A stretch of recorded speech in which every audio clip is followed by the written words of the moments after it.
as leadership, your employees are looking at you, and if they see you sliding shit under the rug, that is your first step on your downfall, because nobody respects that shit. And we are back with another episode of the Julius Files. I am your host, Jason Julius, and today we have a Q&JP episode where I don't give you answers, I give you perspective. And I guess I just got to start off with, like, the show must go on. And I mean, like, we're a little short-staffed here today, and I'm not going to deny that I've had to deal with shit that it has been a bleed me, not feed me, and it has been very energy draining, and I'm not going to deny that when I feel myself losing the energy in the middle of the day, I know that I've let too many things bleed me, and I feel the need to kind of rant a little bit because I've had a personal thing that's like really getting on my nerves, and I'm doing my best to not let it affect my emotions. And as much as, like, internally I want to rage about it, I'm trying not to let it go there because I want to control my emotions, not let them control me. But both of you, on some level or other, have been involved in what has been bleeding me over the last week. And the whole point of this actual podcast is to talk about what real entrepreneurship is. And while I'm not special, I've had to deal with one of those things that is involved in real entrepreneurship. So I guess the fact is I literally had to explain everything to 15 employees. So I feel the need to share it on my podcast because this is the reality of real entrepreneurship and the bullshit that you will most likely deal with sooner or later in one form or another. And my co-host, the demi-galactic goddess of Trish. You said Trish. And Ms. Tori know what I'm talking about because they've all had to deal with it and the aftermath and the cleanup on some level. And because I'm employing 80 people, I feel like I can be open about this without using names, because obviously I'm not trying to open myself up to liability because some managers decided that they were just going to vomit all over my business and create problems for me to clean up. But I've ended up spending a week, and several other people a week, in investigations due to a sexual harassment claim and a real harassment claim and a spilling of personal business that had no place inside of business because two of the employees decided that they were going to hide your personal business, like from the workplace. I ain't got a problem with that. And you develop relationships inside of the workplace. And generally, over time, if that relationship becomes close, you'll develop personal relationships. But you're always supposed to manage relationships. And if you're not mature enough to properly manage relationships and have those conversations that are kind of like you shouldn't have to have them, but it's important that you have them so that boundaries are established and you do not let personal issues into business, and always keeping those boundaries and like business is business, you still got to come do a job. They didn't do that, and that's why most corporate companies will take a hard line and say they do not condone employees dating, because generally when those relationships come to an end, then they play out in spectacularly disastrous fashion inside of the workplace, because as one's going down, the other one feels the need to take the other down, and then inevitably, because they are victims, they decide that they want to try and take the whole ship down with them. And that's what I have been dealing with this week, and it has literally just bled me dry and drained my energy. And when I started talking to my business coach about this, about what do you delegate and what do you keep on your own plate? And he was like, well, if it feeds you, keep it on your plate. If it bleeds you, delegate it. And I'm like, well, that's great. Until certain things are literally like dropped in your doorstep, which then puts your management staff to looking at you going, well, great, I'll handle this, but I really don't know the appropriate way to handle this, which then puts it back on my plate, whether it be a learning lesson or a training moment or just me having to make sure, because I have dealt with these issues before, that we properly investigate, that we tiptoe around, that we evaluate, and then at the end of the day, any type of repercussions, I've got to own it. So the last thing I need is unsure people dealing with delicate situations of this manner. So at the end of the day, I think that this was a learning lesson, but it came down to mishandling of a company platform twice, which led to a termination of one employee.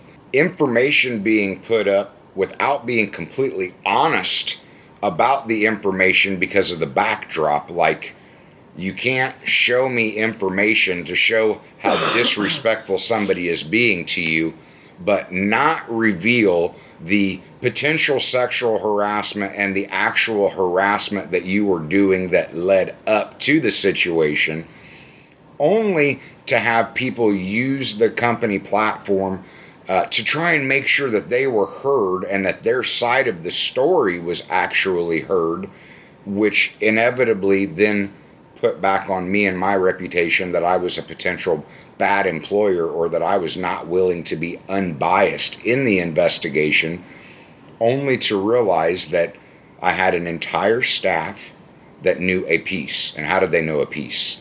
Well, each one of the two individuals went to their little group of people and told their side of the manipulated story. Neither one of them ever even telling the truth, or much less the partial truth to their side. They told their side only what they wanted them to know to make the other person look bad, which then put me in a very precarious position of having to interview everybody individually and then literally ask them, what do you know? Because now I feel obligated to tell all of you the entire story, because gossip would not stop unless everybody felt like they knew the entire story, so that we could actually put it all to bed and get down to like what we're here for, which is to serve customers and run a business that pays for all of the responsibilities that we have created in life. And one of the employees came running to you, Trish. Yeah. Screaming and crying about how bad the other person was being and being very melodramatic about it. And I took it at face value and suspended the other employee immediately for investigation. And that was when that other employee decided that they were going to scream from the rooftops, thinking I wouldn't be unbiased.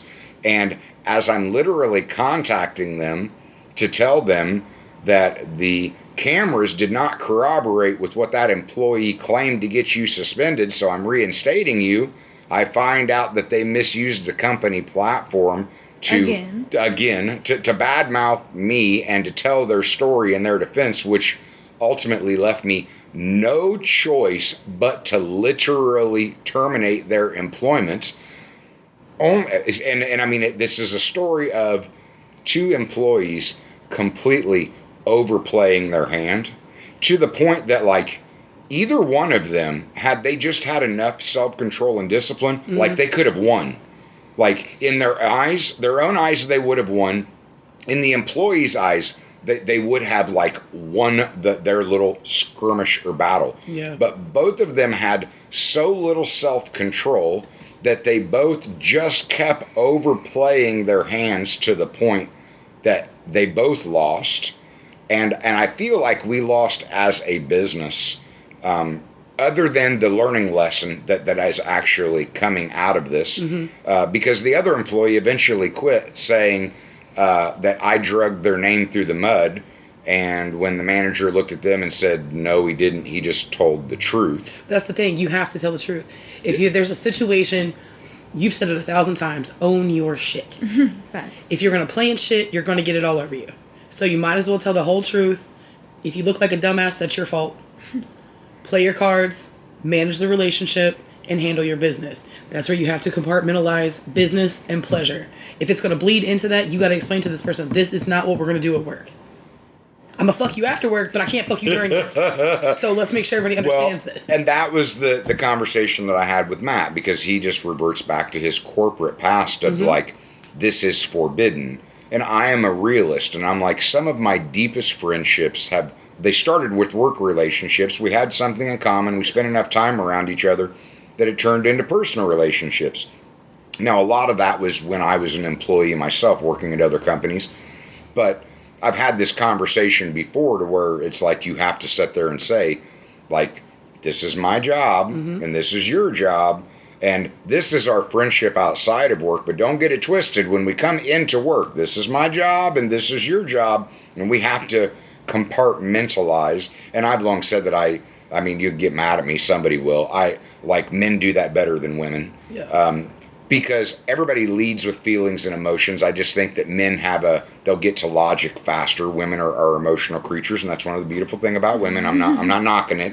I'm just saying that more often than not, you see those emotions play out. In this situation, there was a male and a female involved, and they both led with emotions, overplayed their hands. And what really bothers me most is that they were both with me for a number of years. They know. I've long said the team is more important than any one individual.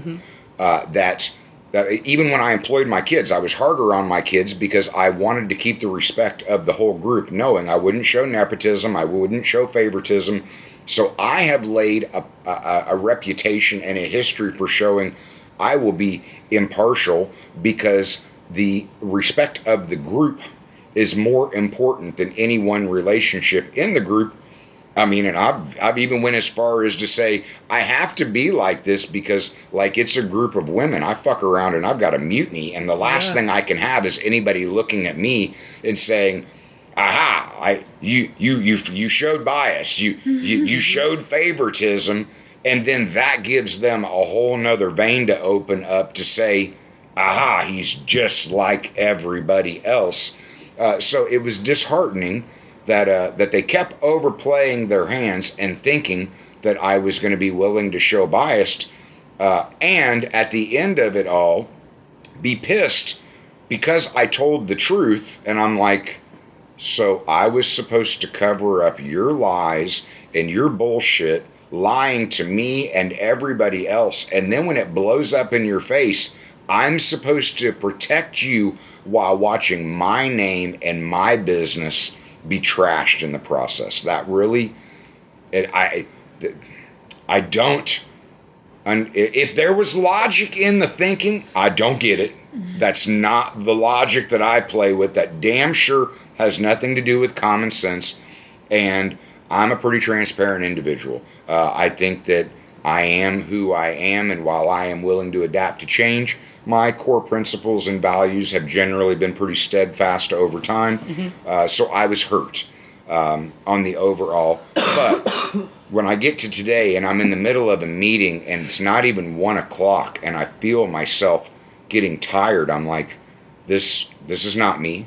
Like, I have endurance, and I mean, I will outwork you because I can dig deep down and find energy that most people just don't have.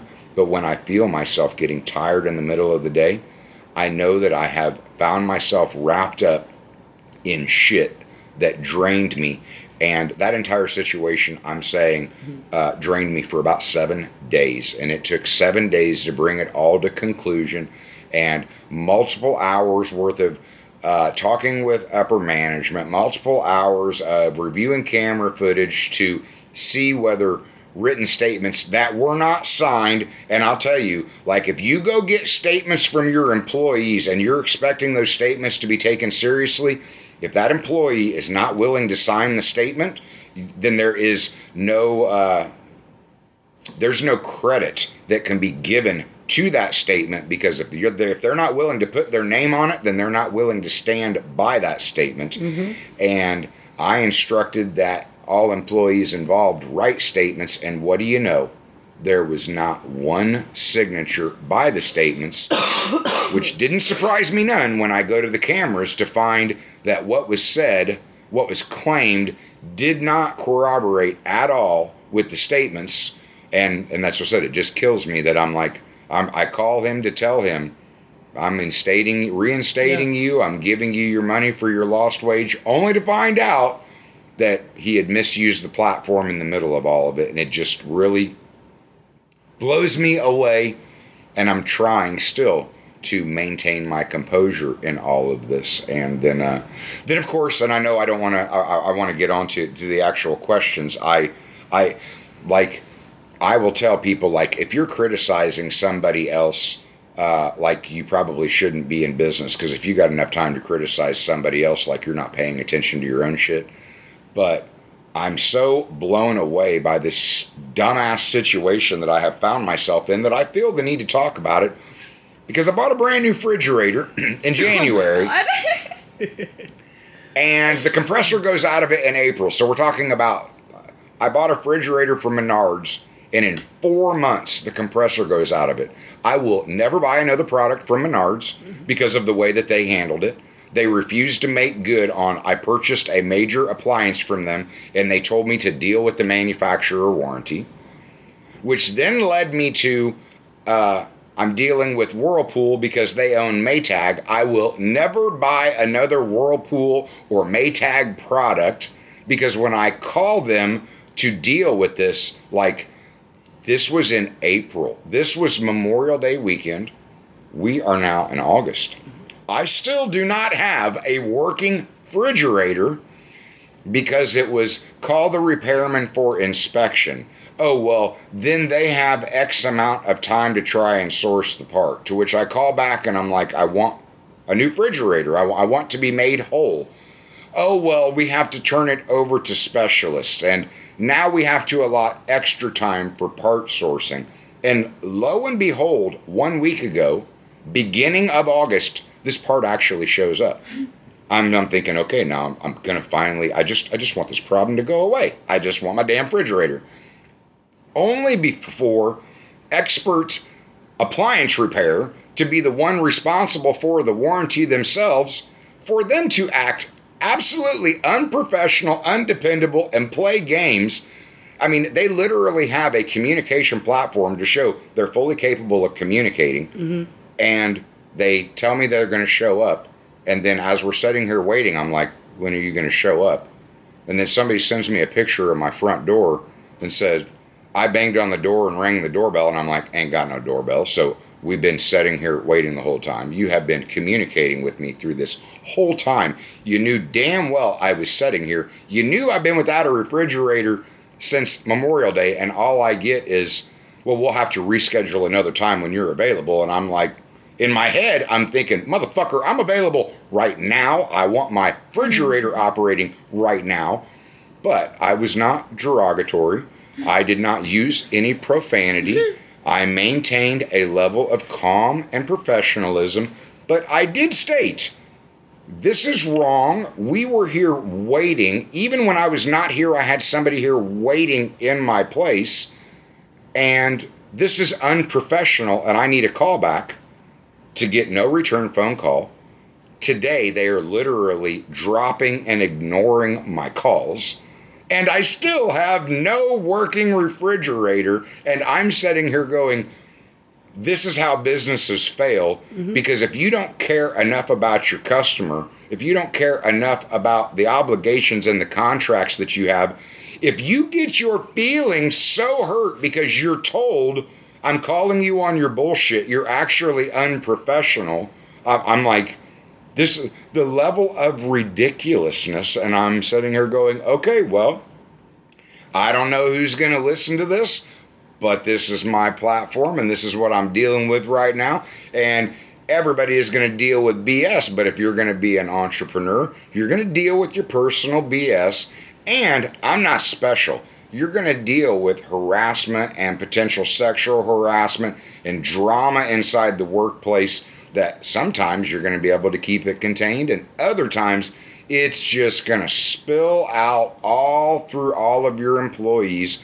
And the only thing that I can encourage is that if you want to keep the respect of your employees, you got to be truthful, you got to be honest, and you got to be transparent, and you have to be timely about your actions so that they know you are not letting it slip under the rug.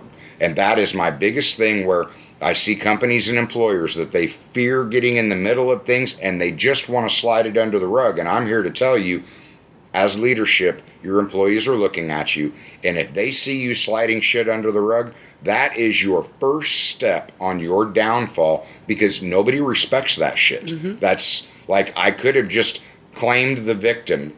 I could have said, I don't want to deal with it. And I'm not going to deny, in the very beginning, I didn't want to deal with this. Yeah. I was like, I was not willing to take the meeting. And then when I saw that this was only going to parlay by trying to delegate it, I took a 60-minute Zoom call, only for me to end that Zoom call with, like, I got on the Zoom call because I was told that one employee had things they wanted to say to me that they were only willing to say to me. Yeah. And I get on the Zoom call and I'm like, I'm here to listen, only for them to say, well, I got on this call because I was here to listen to you. And I'm like, motherfucker, I'm not the one that started this. I didn't ask for this drama. If you have something to say, say it. And it was the worst 60 minutes of my life. For me to finally end the call with, you just wasted 60 minutes of my time. So don't act like I didn't give you an opportunity and a platform to be heard. It was a level of ridiculousness that I'm like, you want to know why small businesses fail? Because they don't want to tolerate this shit. You want to know why people throw up their hands? It's because as an employee, you bring this bullshit to the table. You want to know why people put up boundaries? It's because of this shit. Like, nobody wants to hear this. You are coming to work to do a job. Ideally, you're working for a good company that they actually care about you, but no business wants you bringing your personal bullshit into the actual workspace and demand that it be sorted out in the workspace. Everybody has a bad day, and everybody brings good and bad to the table, and as long as you bring more good than bad, you're worth investing in, you're worth growing. And I mean, again, everybody's going to have a bad day, but when you are intent on destroying inside of a workspace because you just can't help but bring your personal shit to work, it's like nobody has any respect for that. And then it really does come back to the entitlement and the victim mentality. Like, no, you're not entitled to bring this shit into the workspace. And if you're not owning your shit, now you're playing a victim. And there were two people that caused all of this, and neither one of them wanted to own their piece of it. And both of them were offended when my only answer was tell the truth. Mm-hmm. I'm failing to understand the rationale inside of all of that, and I will stop there for fear that I say the wrong thing, or because I've already said a lot. But we can move on with this podcast in general, because my rant is over. But if you get into business, I'm not special, and don't think you're not going to be dealing with this kind of shit sooner or later, because this is just the reality of being in business and building a team, and sooner or later being caught in the crossfire of two other people's dramas that they just can't help but vomit in your lap with. So, okay, moving on with my shameless promotion of my Coffee Junkies cup, because I'm drinking coffee at 4 p.m. because I am trying to find that extra energy to keep myself going. Trish and I have coffees going too. Don't feel bad. Okay, Miss Tori, do you have a question for me that you want my? Before I ask my question, I just want to say shout out my man Kane. He said that you need to get me a gun. Oh, wow. I need to get you a gun. Yeah, we had a podcast about it. Yeah, I know. And you were very clear that you wanted a revolver. And so we've already established you don't need no pea shooter. So you're not getting a 22. So I think we get her like a 38. A 38 or a 32 semi-automatic. Yeah. I mean, you don't need nothing big. But I mean, yeah. That's why I said something where Rebecca got a easy slide because I do prefer the semi-automatics over the revolvers. But either one, I mean, well, I think would suit you well. But I don't know how this is, again, being put back on my plate. Well, I mean, you were just talking about I don't know who's gonna see this, so then I was like, Kane's gonna see this, and Elon Musk, if you see this, Matt's not here, but send him to space. Oh my God! We'll still promote. Look at that, Matt. When you see, she's taking up your mantle, so that I mean, sooner or later, I mean, I don't see how Elon's going to have to hear it, but I really don't like. He doesn't need to go to space. He doesn't. He does need to go to space. See, he needs to go to space. Why do you know how many hashtags I use for Elon Musk when I get these out there, just so that way I could tag him? That's right. And be like, do you see us? Like we're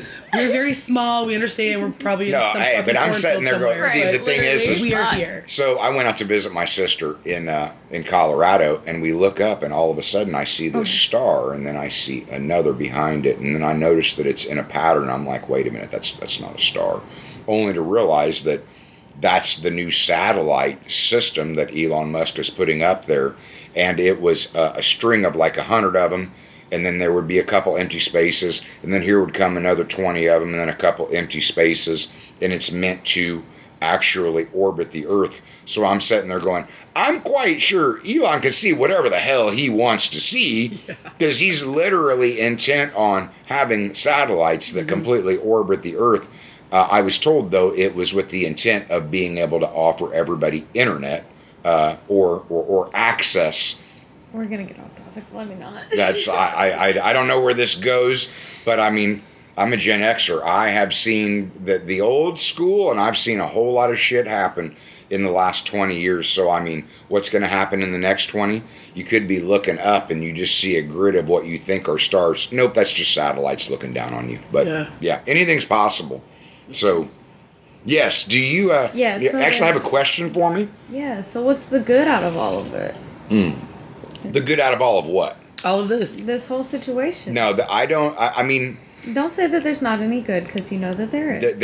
I mean... We've got some learning curves. Oh, that's what I was about to say. It's the learning. I know where she's going, but it's like where she's going, I'm not prepared to talk about that, but I can tell you... that is not where I was going. Oh, okay. I was just trying to get you to say changes in it. Oh, no. Change, I will go. That's I will say. I mean, that's... Because I generally flex to that. Change is inevitable in general. And like Trish said, it's a learning opportunity. We all get to take something from it. No, I'm sitting there going, the next time this happens, I'm going to be looking at you guys going, you watched how I handled this. I'm like, shit, give it to me. Go deal with and make sure that you're thorough and impartial and bring me a report back. Yeah. Because this literally just bled my energy dealing with all of this over the last 7 days. So what do you plan on doing to fix yourself? How do you feel like you're going to go ahead and get past this? What are you going to do to...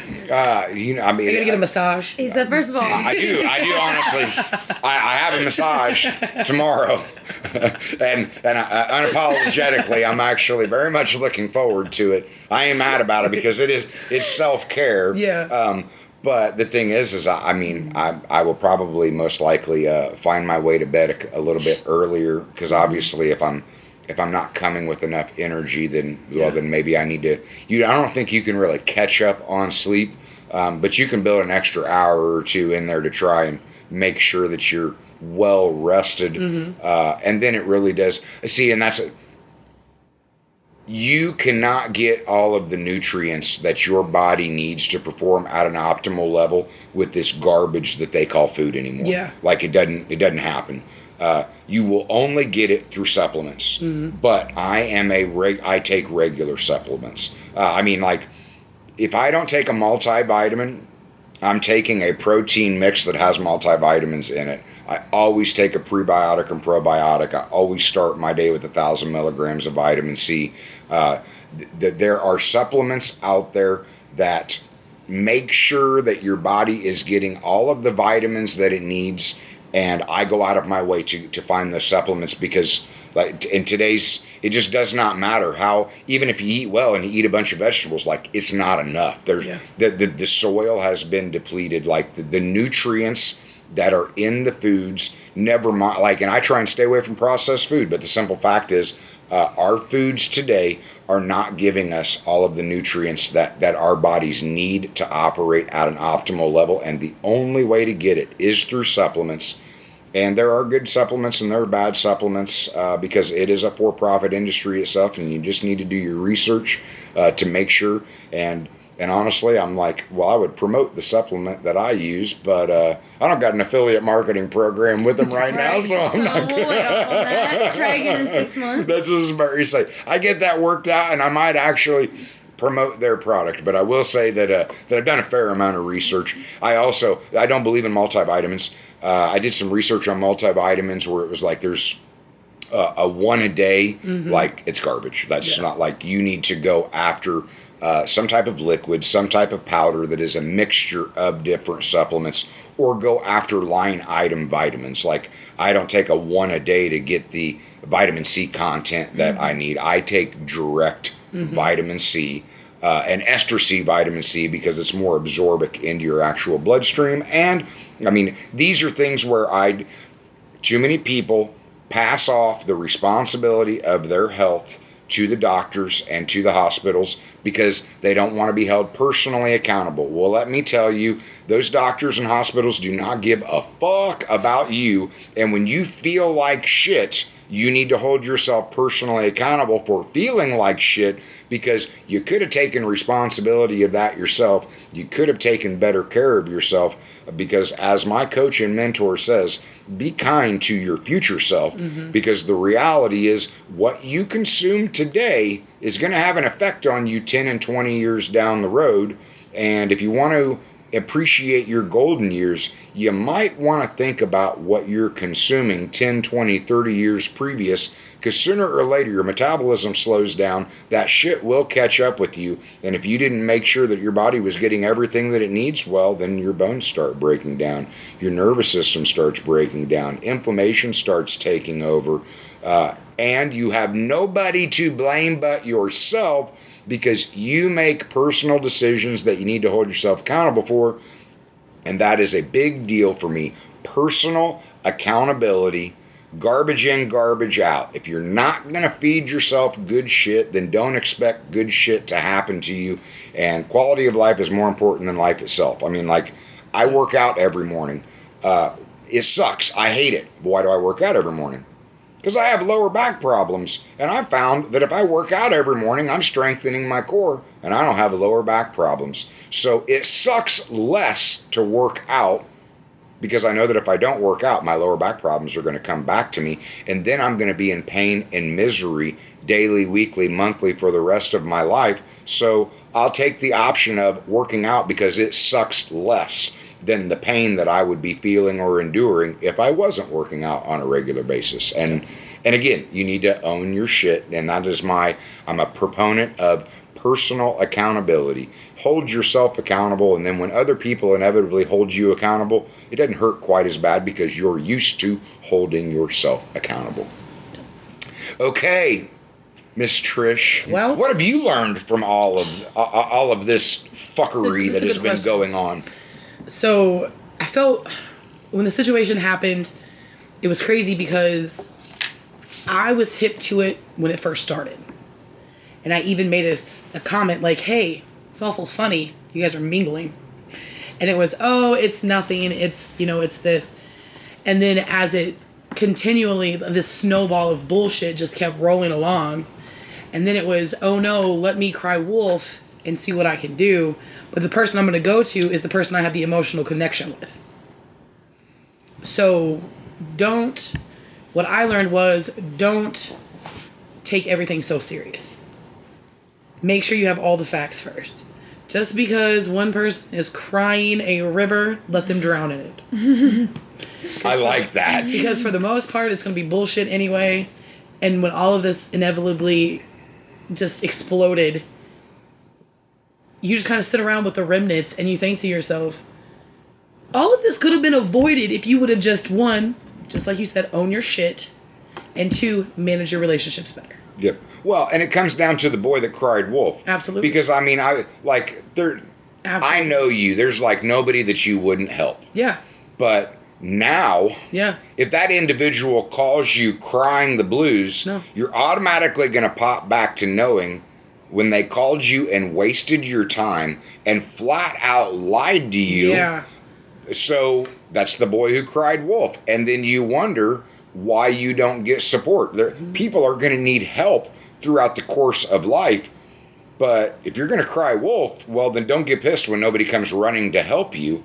Own your shit. And if you do, when you truly need help, people will come out of the woodwork to help you because they see that you've shown a pattern of being willing to own your shit and your mistakes and take it as learning lessons. But everybody trips and tumbles and falls.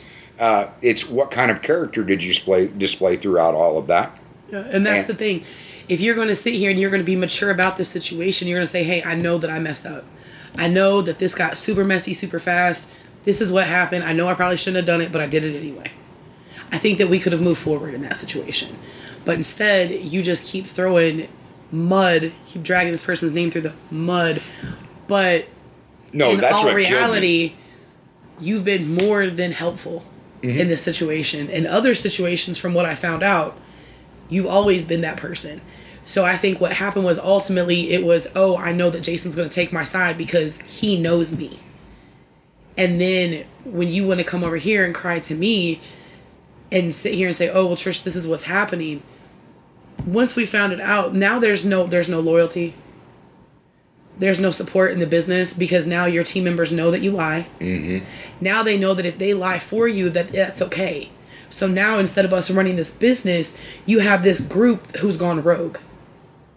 So now what are you going to do with these people who are like, well, F this. We're going to go over here and we're going to do this instead because we all got our little stories together, but you didn't realize this place is fucking wired up better than Fort Knox. Facts. So everybody knows everything, whether you want them to or not.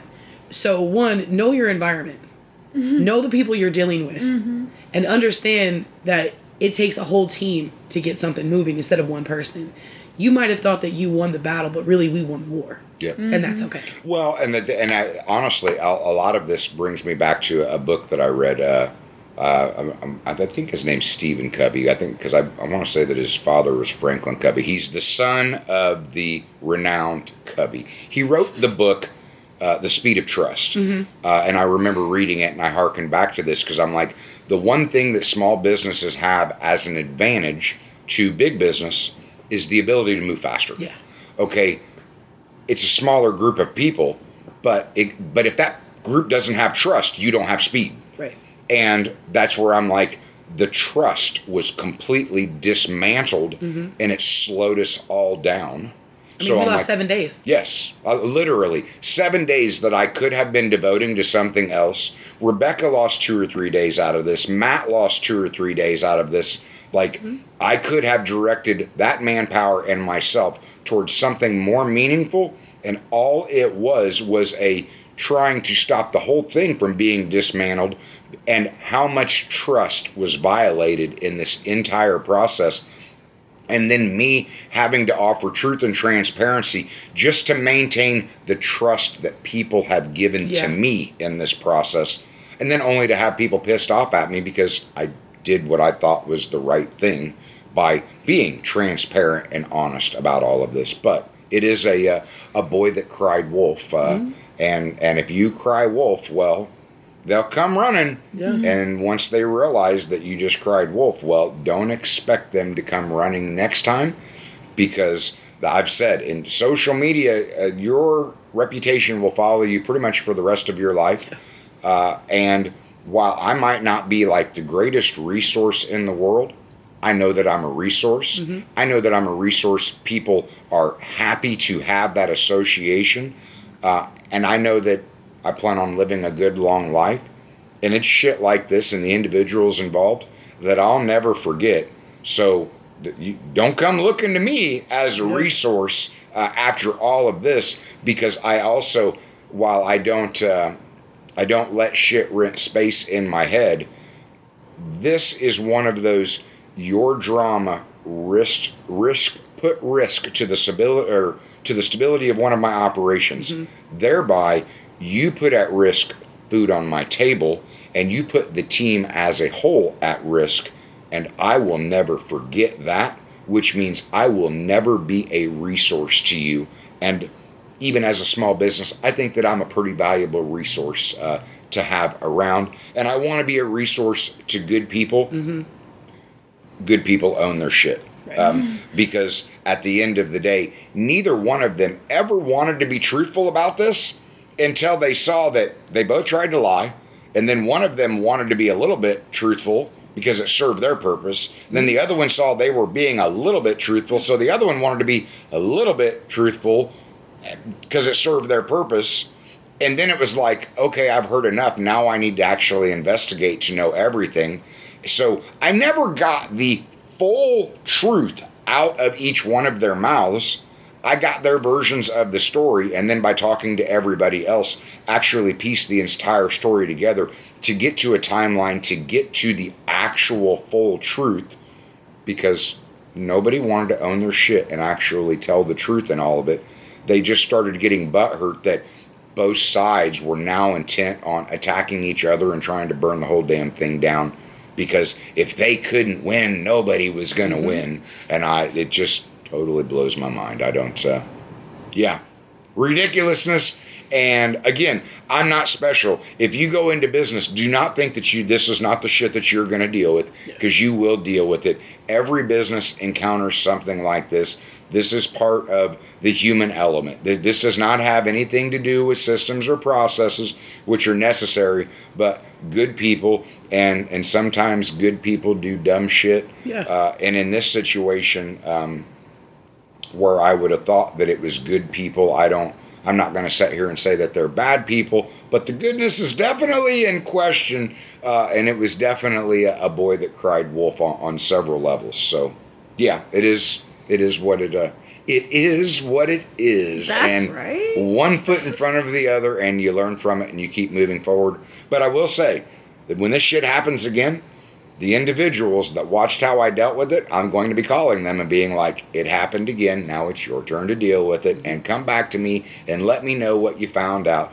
because I'm not going to let this shit bleed me again. Yeah. And there was, this was very transparent. Everybody saw how I dealt with it, and the employees do tend, from what I'm seeing, be respecting that at least I was willing to be honest. A lot of them were in shock as the whole thing started to unfold and they actually started to find out the whole story. But that is a part of business, and that shit will rip businesses apart, because it does come down to ultimately the mental fortitude of the leader to keep taking steps forward. Because it's stuff like that can truly just wreck a business, and one day everything's fine and the next day the doors are closed, because leadership is not able to actually navigate their way through that, stay impartial, and stick with maintaining their trust and their respect with the group, and then doling out the punishments and the responsibilities as they see fit. But it is inevitable. Sooner or later, people are going to quit on you because of it, and sooner or later you're going to have to fire people because of it, and that is just part of being in business. And that's why I look back, and hindsight's 2020, where I'm like, man, those machines look real good at Chrysler right about now, because all I had to do was just make sure that those green lights stayed green, and when they were red, I just had to talk to them real nice and just kind of stroke the keyboard and push a couple buttons, and they turned green again, and then I could go sit back down and keep an eye on my 20 machines, and it was a lot simpler of a life. That's why I said I ain't mad at anybody for choosing not to pursue entrepreneurship, because if you had better be up for a very huge challenge, because the problems don't ever stop coming, and they say that, I mean, being rich solves problems. I'm not going to deny, like,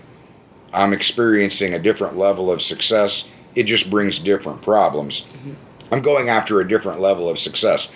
It's going to bring different problems. And my vision is to be going after a much bigger level of success, and that more money, more problems. Like, if you doubt it, I'm sitting here telling you, like, don't doubt it. And I've said that, like, if you're a billionaire, like, multiple times over, you cannot manage those billions yourself. which means you have to trust other people to manage those billions, which means you have an extra level of paranoia because you amassed wealth and now you have to trust other people that have access to that wealth, and you don't have control of it all. Like, no one person can control billions of dollars.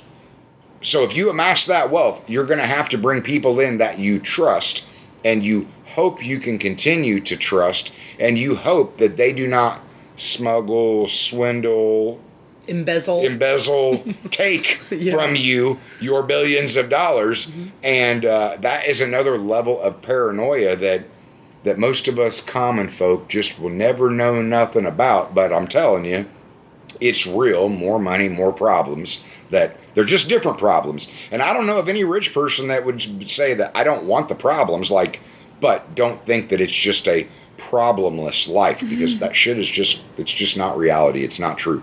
Rich people will tell you, like, I'm happy I'm rich. I ain't mad at you. But it does bring its own problems. You don't just get to coast through life, because that's just not reality. But okay. We will that one ran a little bit long, but I mean, it's facts. It is reality of being in business. That's not small business. That is just entrepreneurship and business. And the bigger your dreams and ambitions, the bigger you have to scale, and the bigger you have to scale, the more people you're going to have. And the more people you have, the more personalities that have to gel with each other, which is more pitfalls. And that is the piece of ambition that sooner or later you're going to have to cross that bridge, because one of the most important pieces of scaling a business is culture, and one of the hardest pieces of scaling a business is culture. Okay. Yeah, we will wrap it up there. So if you learned anything, if you shook your head of, oh my God, yeah, share the show. Definitely let somebody else hear it, because I'm just trying to keep it real. So until next time, you guys have a good night.